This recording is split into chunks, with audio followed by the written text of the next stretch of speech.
first thing that we must understand in order to effectively attain, retain, and engage millennials in the workforce is that you want to provide us with as much free food as Joking, totally joking, right? Against common misconception, we don't just want more free food to be happy and stay in your workplace, but in order to hire and keep us, you need to clearly identify the vision that we are pursuing for you, and then, don't miss this part, and then, after you clearly identify the vision, emphasize the impact that we are making toward that vision.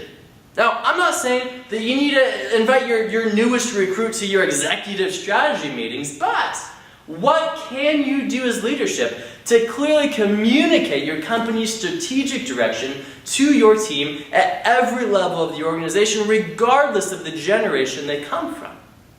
Look, 64% of millennials, 64% see making the world a better place as a priority for them in the workforce. And with a clear vision for where the company is going, us millennials can better understand how our role fits into the bigger picture. And that will allow us to derive more meaning from our work.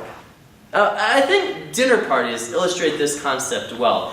When baby boomers or Gen X, when they go to a dinner party, they'll normally be impressed by anyone who can claim a career in one of the big three. You know what I'm talking about, right?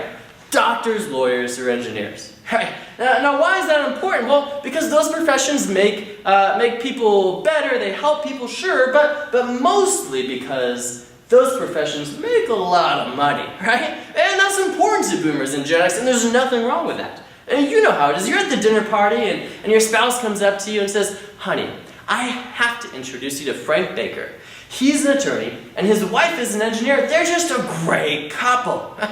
Now, if I hear that as a millennial, I'm thinking, well, okay, but like, are they jerks? You know, their profession says nothing to me about if they would make good friends or not.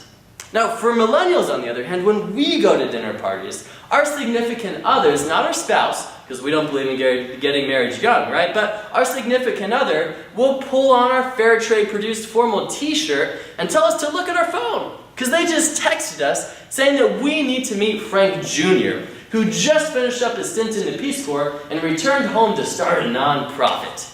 Wow, now that's impressive. You see, as millennials, we believe in making meaning to make money. And we can feel that way at your organization, even if we're not going on a work-sponsored trip to a third-world country next month. All you need to do is simply take the time to clearly identify the vision we are pursuing for you, and then emphasize the impact that we are making toward that vision.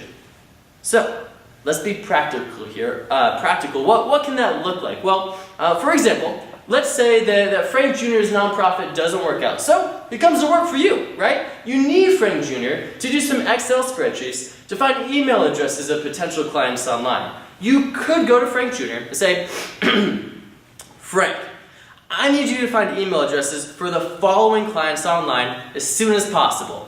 Thanks." Okay, not bad, right? Two thoughts on that approach. First, for you, that may seem like all you would need to hear, and as a millennial, we will do that work and get it back to you.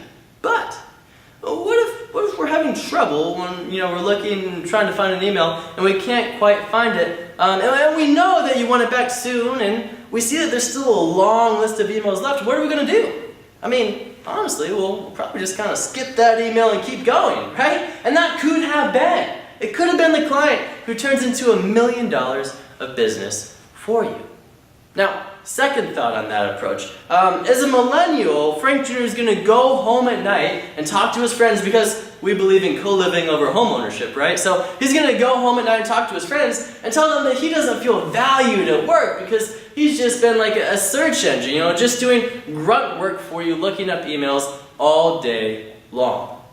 Now, what if you just took an extra 10 seconds when you introduced this assignment to Frank Jr. and you said, "Frank, our company is preparing for an upcoming conference that we're spending $100,000 on, and we need this to be successful. Why? Because in the past, we've received millions of dollars of business from key people attending. So, what I need you to do is find email addresses for the following names online as soon as possible. And while you do that, I'll work on drafting an email that we can send to them, and then we'll meet back up in 2 hours to send the email. Wow! Notice the difference between I need you to in the first app and we need this to be successful in the second ask. If Frank Jr. is hearing the second ask, he's going to work harder to find each and every email address, and then he's going to go back and double check and make sure they're right. And then not only that, but he's going to go home and he's going to tell his Uber driver on the way home and his friends when he gets home that he helped his company prepare for a $100,000 event that can bring in millions of dollars of business. And he's going to call his mom and tell him that he feels valued and important, and he's going to work as hard as he can the next day, and he may even be able to think of a better way to send out the email or to follow up with clients because now he knows the big picture of his work. Look, it's simple really. Being a good leader means clearly communicating the impact that your employees are having through the work that they're doing.